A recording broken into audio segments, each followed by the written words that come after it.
क'क्राझार जिल्ला हिसाबै बेसेबां मेडेल मोननो हाखो खेला रेफारि बादायलायनायाव? जोंना दिनै क'क्राझार डिस्ट्रिक्ट हिसाबै गला गंब्रै, सिलभार 7टा, ब्रन्जआ 8टा मोननो हानानै दं आरो दिनैसिमाव कालार रेफारियाव। आरो दिनै जोंहा बबिनाम सोलिगासिनो दं आरो बबिनामावबो जोङो क'क्राझार डिस्ट्रिक्ट हिसाबै मोनबावगोनखौ आसा खालामनानै दं आरो आं। साबेसेसो बाहागो लागोन?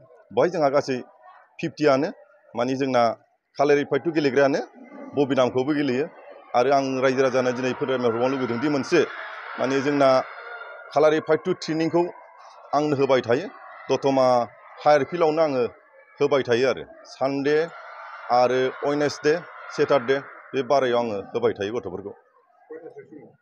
आंना ओरैनो ट्रेनिङा बेवहाय 6 AM नियावनो जायो।